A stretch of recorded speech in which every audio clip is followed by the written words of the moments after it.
Selamat pagi Bapak Ibu dan semua yang di rumah.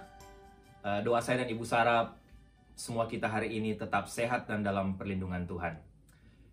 Saya berharap kita semua diberkati lewat pujian dan penyembahan hari ini. Sebelum kita dengar firman Tuhan, mari kita tundukkan kepala dan kita berdoa.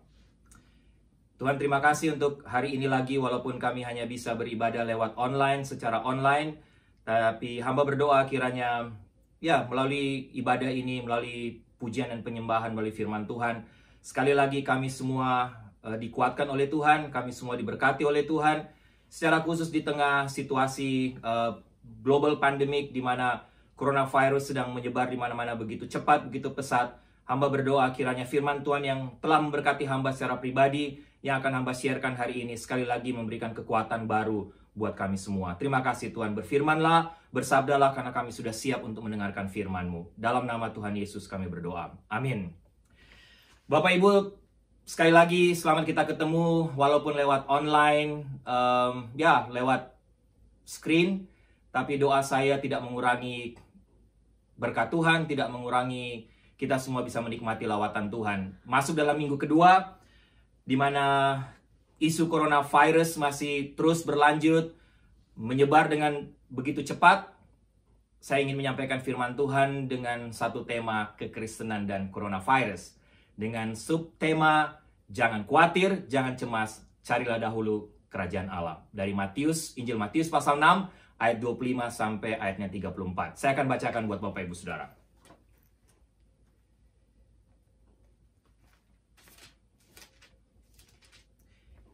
Ya, Bapak Ibu bisa mengikuti bagian firman Tuhan yang akan saya bacakan, atau Bapak Ibu kalau ada Alkitab, Bapak Ibu bisa buka Matius pasal 6 ayat 25 sampai ayat 34. Hal kekhawatiran. Karena itu aku berkata kepadamu, janganlah khawatir akan hidupmu, akan apa yang hendak kamu makan atau minum, dan janganlah khawatir pula akan tubuhmu, akan apa yang hendak kamu pakai. Bukankah hidup itu lebih penting daripada makanan, dan tubuh itu lebih penting daripada pakaian? Pandanglah burung-burung di langit yang tidak menabur dan tidak menuai dan tidak mengumpulkan bekal dalam lumbung, namun diberi makan oleh Bapamu yang di sorga.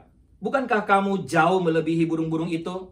Siapakah di antara kamu yang karena kekhawatirannya dapat menambahkan sehasta saja pada jalan hidupnya? Dan mengapa kamu khawatir akan pakaian? Perhatikanlah bunga bakung di ladang yang tumbuh tanpa bekerja dan tanpa memintal. Namun aku berkata kepadamu, Salomo dalam segala kemegahannya pun tidak berpakaian seindah salah satu dari bunga itu. Jadi jika demikian Allah mendandani rumput di ladang yang hari ini ada dan besok dibuang ke dalam api, tidakkah ia akan terlebih lagi mendandani kamu, hai orang yang kurang percaya? Sebab itu janganlah kamu khawatir dan berkata, apakah akan kami makan? Apakah akan kami minum? Apakah akan kami pakai? Semua itu dicari bangsa-bangsa yang tidak mengenal Allah. Akan tetapi Bapamu yang di sorga tahu bahwa kamu memerlukan semuanya itu. Ayat 33. Tetapi carilah dahulu kerajaan Allah dan kebenarannya, maka semuanya itu akan ditambahkan kepadamu. Sebab itu janganlah kamu khawatir akan hari esok, karena hari besok mempunyai kesusahannya sendiri. Kesusahan sehari cukuplah untuk sehari. Ya, Bapak Ibu, sekali lagi renungan atau khotbah saya hari ini masih berhubungan dengan global pandemic yang sedang terjadi sekarang, di mana penyebaran coronavirus sepertinya bukan semakin mengecil, berkurang, tetapi justru semakin melebar dan semakin memburuk. Penyebaran COVID-19 ini benar-benar mengubah seluruh aktivitas dunia ini di berbagai aspek. Lebih khusus lagi Bapak Ibu, hari ini saya ingin kita semua berpikir bersama-sama tentang bagaimana Bapak Ibu dan saya sebagai orang Kristen dipanggil, bereaksi, atau meresponi saat-saat seperti ini. Yang pasti Bapak Ibu, kita semua jangan lupa, kita semua dipanggil untuk menjadi bijak dan bertanggung jawab. Kita harus memperhatikan dengan hati-hati semua tindakan pencegahan yang direkomendasikan oleh CDC dan pejabat negara lainnya. Sebagai orang Kristen, kita harus menunjukkan sikap waras menurut saya. Sikap simpati, menyikapi semua situasi ini dengan serius. Dan tentu saja kita harus berdoa. Kita harus berdoa bagi mereka yang terkena dampak. Kita berdoa bagi para pekerja yang tidak kenal lelah merawat mereka yang terkena dampak dari COVID-19. Dan juga kita berdoa bagi otoritas internasional yang bekerja sepanjang waktu untuk mencegah, mengendalikan, memberantas virus ini. Sebagai orang Kristen, Bapak, Ibu, dan saya, kita semua dipanggil untuk melakukan semua hal ini. Ada dua hal utama yang Tuhan taruh dalam hati saya, Bapak, Ibu, dan menurut saya ini yang sedang Tuhan Yesus ajarkan untuk kita hari ini. Dua hal yang meyakinkan dan menginspirasi saya secara pribadi selama seminggu terakhir ini. Mungkin sebulan terakhir ini, khususnya di tengah hiruk pikuknya masalah coronavirus. Oleh sebab itu, hari ini saya berdoa agar apa yang saya dapatkan secara pribadi yang sudah memberkati saya, yang akan saya share buat Bapak Ibu hari ini, juga menginspirasi Bapak Ibu dalam bersikap bijak di tengah situasi yang sangat sensitif menurut saya, tapi sekaligus menjadi kesempatan untuk kita menjadi saksi Kristus di tengah-tengah situasi ini. Apa yang Tuhan Yesus katakan? Mari sama kita lihat sekali lagi semua bagian firman Tuhan. Saya akan share kepada Bapak Ibu. Bapak Ibu perhatikan firman Tuhan yang sudah saya bacakan tadi. Ada dua hal Bapak Ibu yang Tuhan Yesus nasihatkan bagi kita semua yang terkandung dalam ayat tadi, dalam teks tadi, khususnya Matius 6 ayat 25-34 yang perlu kita simak untuk menolong kita menyikapi semua situasi dunia sekarang dengan pandemik atau coronavirus pandemik ini. Yang pertama, Yesus mengatakan, jangan khawatir. Perlu sedikit dibedakan kata khawatir dan cemas. Menurut saya kata yang lebih tepat dalam teks ini menurut bahasa aslinya adalah cemas. Khawatir adalah perasaan yang wajar yang muncul dalam diri manusia setiap terjadi hal di luar kontrol kita. Tapi kekhawatiran lebih bersifat positif dan membawa kita kepada langkah pencegahan. Namun kecemasan adalah level atas dari kekhawatiran. Kekhawatiran berlebihan dapat membawa kita kepada level kecemasan. Dan level kecemasan inilah yang dibahas oleh Tuhan Yesus dalam Matius 6, 25-34 ini. Dengan kata lain, kecemasan adalah kekhawatiran yang berlebihan, Bapak Ibu. Kecemasan adalah suatu istilah yang menggambarkan gangguan psikologis yang dapat memiliki karakteristik yaitu berupa rasa takut, keprihatinan terhadap masa depan, kekhawatiran yang berkepanjangan, dan rasa panik. Rasa cemas memang biasa dihadapi semua orang. Tapi rasa cemas disebut gangguan psikologis ketika rasa cemas menghalangi seseorang untuk menjalani kehidupan sehari-hari. Sehingga akhirnya hidupnya tidak menjadi produktif. Penyebab rasa cemas yang pasti tidak diketahui. Tapi sudah terbukti bahwa rasa cemas disebabkan oleh kombinasi dari faktor-faktor tertentu. Seperti gangguan mental lainnya, rasa cemas disebabkan oleh gagalnya saraf-saraf otak untuk mengontrol emosi kita dan rasa takut kita. Contohnya, stres dapat mengubah alur komunikasi sel-sel saraf dalam sirkuit otak kita. Hal ini akan mengubah struktur otak tertentu yang mengontrol emosi kita. Struktur otak tertentu ini pada awalnya dibentuk dari genetik dan keturunan keluarga. Sehingga kekhawatiran dapat membantu jika situasi yang membutuhkan respon lawan atau lari terjadi. Maksud saya, respon lawan atau lari adalah suatu respon yang diatur oleh sebuah hormon yang namanya adrenalin yang akan menentukan apakah kita harus lawan atau lari dalam situasi genting. Namun jika respon ini berlebihan dan berkepanjangan atau menjadi terlampau paranoid terhadap masalah kecil, kita mungkin mengalami yang namanya gangguan kecemasan. Bahkan bisa berakibat menjadi anxiety disorder atau panic disorder. Oke, Bapak Ibu, sedikit latar belakang dari bagian firman Tuhan ini. Bapak Ibu bisa lihat ayat 25 dan ayat 31. Pada masa Tuhan Yesus hidup, teknologi belumlah secanggih saat ini, sehingga hal itu berpengaruh pada perkembangan dunia pertanian. Hasil tanah tidaklah berlimpah seperti sekarang, karena semua dikerjakan secara manual. Mereka hidup dalam kemiskinan. Karena itu kekhawatiran masyarakat pada waktu itu dapat dengan mudah berubah menjadi kecemasan. Kecemasan terhadap hal-hal yang merupakan kebutuhan pokok. Seperti misalnya makanan, minuman, pakaian, dan tempat bernaung. Mereka dapat dengan mudah menjadi cemas akan apa yang dia makan hari ini atau besok. Dan saya yakin, Bapak Ibu mungkin sulit mendapat gambaran ini karena kita yang hidup, apalagi hidup di sini di Amerika. Saya yakin tidak ada di antara Bapak Ibu yang khawatir, cemas. Besok saya makan apa ya? Atau besok saya pakai apa ya? Yang terjadi dalam hidup kita sekarang, makanan berlimpah ruah di kulkas yang mungkin kadang-kadang karena expire kita buang. Atau pakaian yang berlimpah-limpah di dalam kloset, dalam lemari kita. Kita tidak tahu mau pakai yang mana, kita akhirnya kadang-kadang bisa dibuang. Itu situasi kita sekarang, Bapak Ibu, pada zaman sekarang. Nah, pada masa itu, bisa makan hari ini saja sudah cukup, Bapak Ibu. Karena itu wajar jika mereka mencemaskan hari esok, karena sistem penyimpanan makanan juga belumlah secanggih masa sekarang, belum ada kulkas. Kecemasan manusia pada masa itu menyangkut kebutuhan hidup yang mendasar dan kebutuhan jasmani. Oleh karena itu Tuhan Yesus meminta para murid dan semua pendengarnya untuk tidak cemas. Mengapa Tuhan Yesus meminta mereka untuk tidak cemas, Bapak Ibu? Dengan jelas Tuhan Yesus mengatakan alasan mengapa mereka tidak perlu cemas dalam ayat 26-32. Antara lain, 1. Kecemasan mengancam iman kita kepada Allah. Apa maksudnya? Perhatikan dalam pengajaran kali ini, Yesus berbicara tentang makna dan kualitas kehidupan. Sebagaimana yang selalu nampak dari pengajarannya, Yesus membahas langsung ke persoalan mendasar dari hidup ini. Di kutipan ini, Yesus mengajarkan kita tentang hal yang menjadi penghambat utama di dalam hidup ini, khususnya dalam kehidupan rohani. Persoalan pokok umat manusia adalah keterikatannya dengan kecemasan. Kecemasan tidak semestinya berkaitan dengan perasaan tertentu, Bapak Ibu, tetapi lebih merupakan suatu pola pikir yang selalu cemas terhadap apa yang akan terjadi nanti. Hal pertama yang perlu diperhatikan adalah Yesus membandingkan kecemasan di satu sisi, tapi di satu sisi yang lain Tuhan Yesus berbicara tentang iman. Jika kita memiliki kecemasan, maka itu berarti kita tidak memiliki iman, Bapak Ibu. Sekali lagi ingat, kecemasan yang dimaksud di sini adalah kekhawatiran yang berlebihan. Jika kita memiliki iman, kecemasan akan pergi. Kecemasan berarti menjadi gelisah terhadap hal-hal yang akan datang. Kita cemas tentang makanan, tentang pakaian, maupun masa depan. Apakah saya akan memiliki dana yang cukup untuk menyelesaikan pendidikan? Apakah saya punya uang yang cukup untuk bisa menyekolahkan anak-anak saya? Apakah ada uang yang cukup untuk membayar dokter kalau saya sakit? Apakah saya akan memiliki uang yang cukup kalau saya pensiun nanti? Dan begitu seterusnya. Bapak Ibu, itulah kecemasan. Kecemasan bukan sekedar musuh bagi iman, namun sekaligus menurut saya musuh bagi kehidupan kita seluruhnya. Jadi pokok pertama dari bagian ini adalah bahaya dari kecemasan. Kecemasan adalah ketidakpastian yang selalu mengancam kita setiap saat. Kita sebagai manusia jelas tidak tahu apa yang akan terjadi nanti. Apakah kita tahu apa yang akan terjadi besok, Bapak Ibu? Atau bahkan malam ini? Saya yakin tidak ada kita yang tahu. Kita tidak akan pernah tahu karena masa depan tidak bisa dipastikan.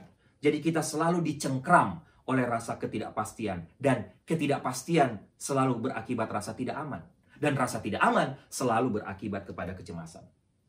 Bagaimana jika saya tidak bisa mendapatkan apa yang saya inginkan? Bagaimana jika ini terjadi pada saya? Bagaimana jika kebutuhan saya tidak terpenuhi? Terus seperti itu.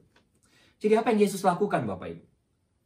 Bapak Ibu bisa lihat ayat 26. Yesus sedang membawa latar belakang ini ke dalam satu pandangan baru. Dia berkata, "Hei, lihatlah burung-burung di udara dan bunga bakung di ladang. Siapa yang memberi mereka makan? Siapa yang mendandani mereka?" Saya yakin kita semua tahu, Tuhan. Tuhan yang mengatur seluruh ekonomi dari burung di udara. Tuhan juga yang mengendalikan industri fashion, kalau boleh saya pakai istilah ini, terhadap semua bunga bakung di ladang. Yang kedua, Bapak Ibu, masa kini adalah satu-satunya masa yang harus kita yakini. Apa maksudnya? Hiduplah dalam masa kini. Jangan sesali masa lalu, jangan cemaskan masa depan. Jika kita bukan orang Kristen, saya dapat memahami kecemasan ini. Kita memiliki alasan yang layak untuk cemas, Bapak Ibu. Kenapa? Karena kita memang tidak tahu, tidak memiliki kepastian, tidak tahu tentang hari depan, hari esok. Dan menurut saya, kalau Tuhan membuat kita tidak bisa tahu hari esok, bagi saya ini berkat, Bapak Ibu. Apa maksud saya? Berkat. Bapak Ibu bisa pernah melihat orang yang dapat kabar karena dia sudah tahu bahwa 6 bulan lagi ke depan hidupnya akan berakhir karena sakit. Betapa cemasnya, betapa takutnya. Saya yakin kalau Tuhan membuat Bapak Ibu dan saya bisa tahu akan apa yang akan terjadi hari esok, kita akan jauh lebih cemas. Sehingga Tuhan memang membuat Bapak Ibu dan saya tidak bisa memahami atau tidak bisa mengantisipasi hari esok. Lebih baik untuk kita, Bapak Ibu. Kita tidak pernah tahu apa yang akan terjadi nanti, dan mungkin saja terjadi sesuatu saat atau sesaat kita keluar dari rumah kita. Kita tidak tahu apa yang akan terjadi besok untuk kita. Bagaimana kita bisa tahu bahwa jika kita keluar belanja hari ini dan kita tidak mendapat kecelakaan? Tidak ada yang tahu. Kita tidak tahu. Dan ini kenyataan, Bapak Ibu. Contoh sederhana. Saya mungkin pernah cerita, Bapak Ibu. Bayangkan, tanggal 12 Juli tahun lalu. Saya dan Ibu Sarah keluar makan berdua merayakan ulang tahun pernikahan. Bagi saya makan malam yang sangat menyenangkan. Romantis juga. Pulang makan, Karena kesalahan kecil, ditangkap polisi Bapak Ibu. Kena tiket dan harus bayar, berapa ya? Hampir mungkin $400. $400 lebih. Hanya karena masalah kecil. So, Bapak Ibu lihat, senang-senang, pergi makan, rayakan ulang tahun pernikahan, pulang, kena tiket $400. Siapa yang tahu? Siapa yang bisa mengantisipasi Bapak Ibu? Tidak ada. Kita tidak tahu kalau Tuhan juga izinkan ada orang-orang yang terdekat kita yang mungkin terjangkit coronavirus. Bapak Ibu lihat perkembangan sekarang. Dalam waktu beberapa hari, berapa pemain NBA yang positif coronavirus? Tidak ada yang tahu. Tidak ada yang bisa mengantisipasi kalau itu terjadi Bapak Ibu. Bagaimana dengan masa depan mereka? Orang-orang yang terjangkit coronavirus. Bagaimana kalau Bapak Ibu atau saya kita ke store untuk belanja kebutuhan kita dan tertular dengan virus ini? Bagaimana kalau virus itu menempel di mesin ATM yang Bapak Ibu dan saya pegang? Bagaimana kalau virus itu menempel di alat untuk mengisi bensin Bapak Ibu? Bagaimana kita bisa tahu? Bagaimana kalau virus itu menempel di uang cash yang Bapak Ibu bawa? Sekali lagi Bapak Ibu, kita tidak tahu. Saya bukan mau menakutkan Bapak Ibu, sekali lagi. Kita mungkin saja tidak takut menghadapi kematian. Tapi fakta yang perlu diperhatikan Bapak Ibu bahwa sekali lagi hidup ini berisi ketidakpastian. Satu-satunya waktu yang kita miliki dengan pasti adalah sekarang ini. Yang juga akan berlalu. Masa depan mengancam kita dengan ketidakpastian. Kecuali Bapak Ibu dan saya mengenal Tuhan yang berkuasa atas masa depan. Sekali lagi Bapak Ibu, untuk poin kedua ini. Ingat, masa depan akan mengancam kita dengan ketidakpastian. Kecuali kalau Bapak Ibu dan saya mengenal Tuhan Allah yang berkuasa atas masa depan. Yang ketiga Bapak Ibu, yang terakhir dari bagian yang pertama ini. Betapa sia-sia dan bodohnya kecemasan. Hal kedua yang Yesus ajarkan, hal ketiga yang Yesus ajarkan kepada kita tentang kecemasan adalah bahwa kecemasan itu merupakan hal yang sia-sia Bapak Ibu. Kita sudah melihat bahaya dari kecemasan sebagai ancaman dari masa depan. Namun, kita juga harus melihat betapa sia-sianya kecemasan itu. Kecemasan kata Yesus dalam Matius pasal 6, khususnya ayat 7, tidak menghasilkan apa-apa. Tidak ada gunanya kita menjadi cemas. Kita tidak tahu apa yang akan terjadi, namun mencemaskan hal itu tidak membuat keadaan menjadi lebih baik, bukan? Bukan ayat 7, ayat 27 Bapak Ibu. Siapakah di antara kamu, kata Yesus, yang karena kekhawatirannya dapat menambahkan sehasta saja pada jalan hidupnya? Ini merupakan hal yang sederhana. Tidak butuh pemikiran yang ribet dan panjang, Bapak Ibu. Kita semua bisa menjawab. Sekali lagi, Yesus katakan, siapa di antara kamu yang karena kekhawatirannya dapat menambahkan sehasta saja pada jalan hidupnya? Kadang-kadang Yesus berbicara dengan cara yang amat sederhana dan masuk akal, Bapak Ibu. Sebaliknya, yang akan terjadi semakin Bapak Ibu dan saya cemas, akan semakin pendek umur kita. Bukan justru memperpanjangnya. Yesus berkata bahwa dengan menjadi khawatir, mencemaskan sesuatu, kita tidak menambah apa-apa dalam hidup ini. Tidak menambah juga tinggi badan kita Bapak Ibu. Kekhawatiran tidak menghasilkan manfaat apapun. Dan sekali lagi, sia-sia. Ini membuktikan betapa iman adalah satu-satunya hal yang perlu Bapak Ibu dan saya punya, miliki sekarang. Jika kekhawatiran tidak memberi manfaat apapun, pertanyaannya, apa gunanya kita menjadi cemas Bapak Ibu? Yang lebih berguna adalah beriman kepada Allah. Jika kita mengenal Allah yang berkuasa atas masa depan.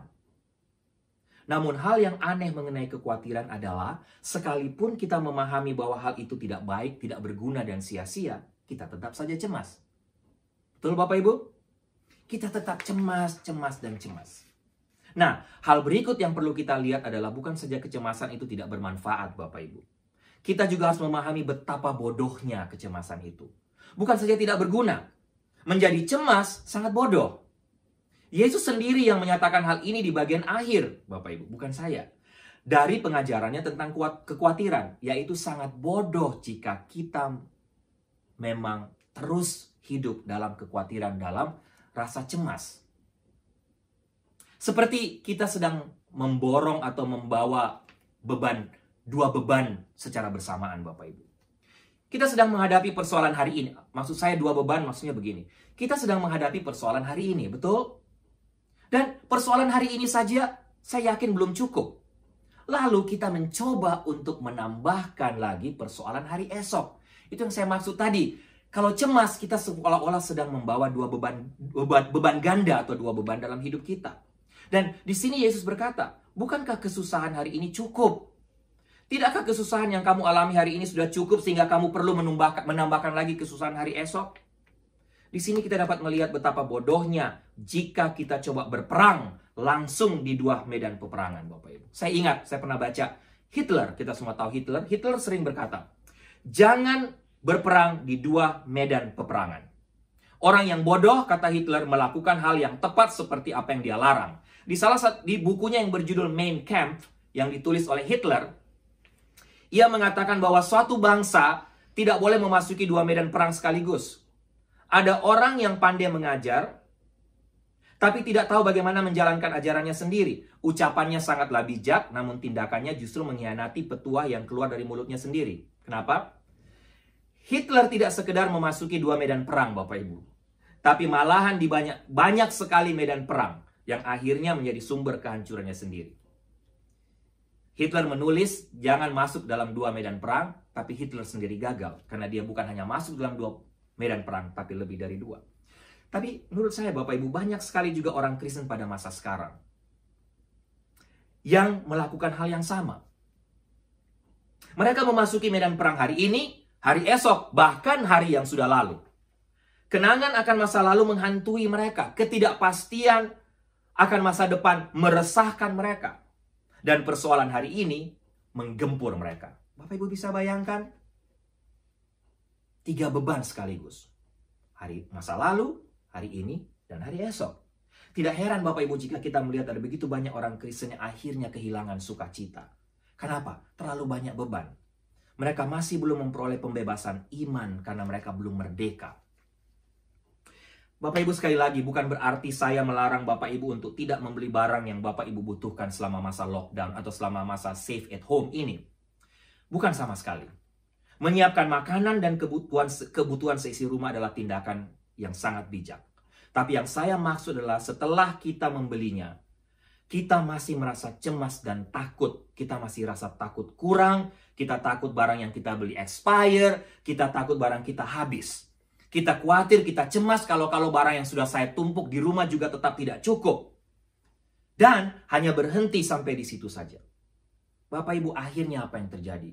Kita menjadikan diri kita menjadi pusat segala-galanya. Menjadi center segala-galanya. Sehingga akhirnya kita tidak peduli lagi dengan kesusahan orang lain. Kita tidak peduli lagi dengan kebutuhan orang lain. Mari kita lakukan semua ini dengan wajar dan seperlunya. Tidak dengan kecemasan yang berlebihan. Bagian kedua Bapak Ibu dari bagian ini. Yang pertama Yesus bilang jangan cemas, jangan khawatir. Yang kedua Tuhan Yesus katakan apa? Carilah dahulu kerajaan Allah. Dalam ayat 32 Yesus menghubungkan kecemasan kita dengan apa yang kita cari. Perhatikan apa yang Yesus katakan. Kata Yesus, semua itu dicari oleh bangsa-bangsa yang tidak mengenal Allah. Dalam hal ini, dalam konteks ini orang bukan Yahudi. Yesus berkata, merekalah yang mencari semua ini. Apa itu Bapak Ibu? Apa yang mereka cari? Apa yang dicari oleh bangsa-bangsa yang tidak mengenal Allah? Kesehatan, kekayaan, dan materi. Benda-benda yang semuanya berkaitan dengan kebutuhan fisik. Hanya itu yang mereka inginkan. Hanya itu yang terus mereka bicarakan. Dan itulah sebabnya mereka cemas, mereka khawatir karenanya. Dalam kata semua itu Bapak Ibu, tersirat suatu kata tentang suatu kondisi tentang kesia-siaan. Ketiadaan arti. Kebodohan. Dan inilah bahaya dari kecemasan. Oke, sekarang Bapak Ibu, selanjutnya apa yang harus kita buat? Apa yang harus kita lakukan? Kita harus mengalihkan pandangan dari segala kekhawatiran ini kepada yang namanya iman. Apa itu iman? Iman berarti menempatkan Allah sebagai yang pertama. Itulah artinya. Itulah yang disebutkan di sini. Carilah dahulu kerajaan Allah dan kebenarannya, maka semuanya akan ditambahkan kepadamu. Ketimbang kita berkutat dengan kecemasan tentang makanan, pakaian, masa depan, dan keamanan, tentang ketakutan kepada coronavirus, mari sama-sama hari ini Bapak Ibu kita pusatkan perhatian kita pada perkara-perkara yang datang dari Allah. Ingat, hanya Allah satu-satunya yang bisa memberikan kita kekuatan. Allah hanya berkenan berada di tempat pertama dalam hidup kita, tidak pada urutan yang lain. Perhatikan hal ini baik-baik. Apakah sekarang Tuhan sedang berada di tempat yang pertama dalam hidup kita? Bapak Ibu yang tahu jawabannya, mari sama-sama kita koreksi hidup kita. Kita evaluasi. Bagaimana kita bisa menyebut diri sebagai orang Kristen, Bapak Ibu, kalau Tuhan tidak menempati posisi teratas dalam hidup kita? Sekali lagi, apakah Allah yang pertama kali kita pikirkan setiap hari? Apakah saat kita bangun pagi yang pertama kali kita pikirkan adalah Allah? Atau sebaliknya, tidak ada waktu lagi untuk memikirkan tentang Allah. Tidak ada waktu lagi untuk bersaat teduh. Yang pertama kali kita pikirkan adalah tidak ada waktu untuk berdoa. Kehabisan waktu untuk berdoa. Penempatan urutan ini sangat terbalik menurut saya. Jika saya sudah selesai dengan segala urusan pribadi saya, maka Allah boleh mendapatkan waktu luang saya, Bapak Ibu. Wow. Allah berada di tempat terakhir dalam hidup kita. Ia hanya boleh mendapat waktu luang saja. Kita dapati di gereja sekarang ini orang Kristen yang sekedar memakai atau memanggul nama Kristen. Kenapa? Karena mereka bahkan nyaris tidak dapat menjadwalkan waktu pagi bersama dengan Tuhan dalam kegiatan mereka. Apalagi menempatkannya sebagai yang pertama dan yang utama. Mereka mengira bahwa mereka sudah melakukan hal yang baik bagi Allah dengan meluangkan waktu 5 menit hari ini. Bapak Ibu, jika orang Kristen atau kita seperti ini, tidak heran jika keberadaan Allah menjadi tidak nyata bagi kita. Allah tidak akan pernah nyata bagi kita. Karena kenapa? Kita menjadikan Allah sebagai Allah part-time. Lalu kita berharap agar dia menjadi Allah yang nyata bagi kita. Bagaimana bisa, Bapak Ibu? Kita menjadikan dia sebagai Allah part-time dalam hidup kita. Tapi kita meminta banyak hal dari dia. Kita ingin Allah itu menjadi nyata dalam hidup kita. Allah tidak butuh kemurahan kita, Bapak Ibu. Allah harus menjadi penguasa atas hidup kita atau tidak sama sekali. Perhatikan bahwa dalam Alkitab, kalau Bapak Ibu perhatikan, tidak pernah disebut penyelamat dan penguasa. Savior and Lord. Tapi urutannya terbalik. Yang ada dalam Alkitab selalu adalah penguasa dan penyelamat. Lord and Savior. Tuhan tidak akan pernah menjadi penyelamat kita jika kita tidak terlebih dulu menjadikan dia sebagai Lord, sebagai penguasa atas hidup kita. Bapak Ibu bisa garis bawahi ini. Sekali lagi Bapak Ibu, kecemasan kita mengungkapkan prioritas kita yang sesungguhnya. Kita menjadi cemas tentang hal-hal yang kita tempatkan sebagai pusat pengharapan kita. Itulah sebabnya di awal bab ini Yesus mengatakan, di mana harta kita berada, di situ hati kita juga akan berada. Dengan kata lain, apa yang kita harapkan, apa yang kita investasikan, itulah yang akan memiliki pegangan yang kuat di hati kita. Jadi Bapak Ibu, sekali lagi, apa yang Yesus lakukan? Yesus memaparkan latar belakang untuk dilihat, dan dia berkata, izinkan saya memberi Anda atau kita semua sesuatu yang lain untuk dicari. Hampir seperti ini kira-kira yang Yesus sampaikan, Bapak Ibu. Kita ingin cemas akan sesuatu, cemas untuk ini dan itu, kita mencari sesuatu. Yesus katakan, carilah ini. Apa itu? Carilah dahulu kerajaan Allah. Apa artinya? Yesus sudah memberitahu kita dalam ayat 20, dia berkata, tetapi kumpulkanlah untukmu harta di sorga. Investasikan dalam hal-hal yang kekal. Jangan menaruh harapan utama kita dalam kehidupan ini. Tapi taruhlah di kehidupan berikutnya, Bapak Ibu. Artinya dalam kekekalan. Bagaimana kita bisa melakukannya? Ya, bagian lain dari khotbah ini Bapak Ibu akan memberitahu kita untuk mengasihi sesama kita. Artinya, yang berikut yang perlu Bapak Ibu dan saya ketahui adalah mengasihi sesama kita seperti diri kita sendiri. Tuhan Yesus pernah sampaikan ini dalam bagian firman Tuhan yang lain, maksud saya.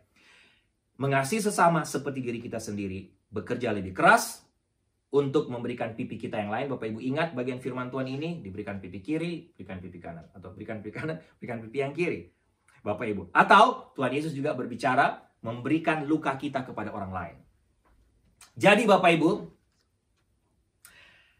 mencari dahulu kerajaan Allah melibatkan dua hal utama menurut saya. Yang pertama, kita mengingat bahwa ketika kita mengutamakan kerajaan Allah dan kebenarannya, maka Allah akan memenuhi segala kebutuhan kita. Baik secara jasmani, secara emosi, secara spiritual. Akan memberikan kita damai sejahtera di tengah-tengah semua chaos dan pandemik yang ada. Memberi kita harapan di tengah dunia yang kehilangan pengharapan. Memberi sukacita walaupun di tengah gejolak coronavirus sekarang ini. Yang kedua, Semua yang kita terima dari Allah membuat kita ingin membagikan dan meneruskannya kepada orang lain yang membutuhkan. Kita perlu belajar dari sejarah, Bapak Ibu. Beberapa hal yang ingin saya sampaikan sebagai penutup kepada Bapak Ibu. Kenapa saya katakan perlu belajar dari sejarah? Rodney Stork, penulis Rise of Christianity, meneliti tingkat pertobatan dan berpendapat dalam bukunya bahwa penyebaran agama Kristen pada abad mula-mula sebagian besar disebabkan oleh kepedulian dan kasih sayang yang ditunjukkan orang Kristen kepada orang miskin dan orang sakit selama berbagai tulah dan epidemik yang terjadi. Kedua yang saya baca, Eusebius, sejarawan gereja mula-mula, menuliskan bahwa karena belas kasihan atau compassion gereja bagi mereka yang membutuhkan selama masa-masa krisis, perbuatan baik orang-orang Kristen melekat di bibir semua orang. Dan itulah yang mengubah dunia. Candida Moss, seorang profesor perjanjian baru dan kekristenan awal di Notre Dame, mencatat bahwa epidemik yang tampak seperti akhir dunia sebenarnya mempromosikan penyebaran agama Kristen. Karena harapan mereka akan surga dan kasih Kristus yang ditunjukkan, orang-orang Kristen menunjukkan kepada dunia bahwa kekristenan layak untuk mati. Bapak Ibu, yang terakhir, selama berabad-abad laporannya sama. Di Inggris, selama tahun 1800-an, ketika banyak orang yang sekarat karena kolera, Charles Spurgeon, Bapak Ibu, dan gerejanya mengunjungi ratusan rumah untuk merawat orang yang sakit. Dan bahkan sekarang, laporan sudah datang di gereja-gereja di Cina dan di Italia. Bapak Ibu, khususnya dengan masalah coronavirus sekarang. Di Cina dan di Italia, di jalan-jalan orang banyak membagikan masker-masker secara gratis. Mereka berbagi makanan. Mereka membantu orang-orang yang terjangkit coronavirus. Pertanyaan untuk kita sekarang. Apakah yang dilakukan oleh Bapak Ibu? Apa yang dilakukan oleh orang Kristen pada masa sekarang? Apa yang kita lakukan sekarang ketika kita mendengar semakin banyak orang yang terjangkit coronavirus? Apa yang dilakukan, dikerjakan gereja di tengah pandemi COVID-19 sekarang ini? Inilah yang saya maksud dalam poin 2 tadi, Bapak Ibu. Global pandemic seharusnya menjadi panggilan bagi kita semua. Sebagai orang percaya, sebagai gereja, untuk mengutamakan kesusahan dan kebutuhan orang lain. Jangan pernah hidup egois dan hanya mementingkan diri sendiri. Mari kita sama-sama, Bapak Ibu, berhenti egois, berhenti memikirkan diri sendiri. Tapi cobalah keluar dari zona nyaman kita dan memikirkan kebutuhan orang lain. Saya tutup, Bapak Ibu, dengan ilustrasi berita nyata yang kita semua tahu. Hanya sebagai perbandingan untuk kita. Di saat-saat semua pertandingan NBA basketball dibatalkan karena COVID-19. Di mana ada begitu banyak pemain NBA yang akhirnya positif tertular oleh virus ini. Tapi justru para pemain NBA memberikan donasi dari uang mereka untuk menolong para pekerja harian yang bekerja sebagai penjual makanan, janitor di semua arena di kota mereka masing-masing. Misalnya, Zion Williamson, pemain baru NBA yang baru berumur 19 tahun. Tapi heboh karena berjanji akan membayar semua gaji dari semua pegawai dari Pelican Arena di mana ia dan tim NBA yang selalu pemain NBA selalu main. Kyle Kuzma, salah satu pemain Lakers, bergabung bersama YMCA di kota kelahiran dia di Linz di Michigan. Dia dia berjanji untuk bekerja sama dengan YMCA di kota kelahirannya untuk memberikan semua kebutuhan-kebutuhan dasar yang diperlukan oleh para senior, para orang tua yang rawan terkena coronavirus. Dia juga berjanji untuk membantu mereka yang mengalami kehancuran secara ekonomi akibat krisis coronavirus ini. Salah satu pemain utama dari Utah Jazz, Rudy Gobert, yang terkena coronavirus, positif terkena coronavirus. Tapi Bapak Ibu, dia berjanji memberikan $500,000 untuk mensupport semua pegawai dari Vivint Smart Arena yang tidak bekerja selama games NBA disuspend. Dia berjanji juga untuk menolong semua kegiatan dari social service di Utah yang berhubungan dengan penanggulangan COVID-19. Bapak Ibu, sebagai penutup, kalimat penutup saya, bagaimana dengan kita sekali lagi? Ini waktunya untuk kita belajar bergantung total kepada Tuhan, bergantung total kepada kebesaran dan kekuasaan Tuhan. Tapi juga waktu untuk kita mempraktekkan iman kita di tengah global pandemik ini untuk menunjukkan kepedulian kita kepada orang lain. Bukan sebaliknya, hidup egois hanya memikirkan kenyamanan diri sendiri. Amin.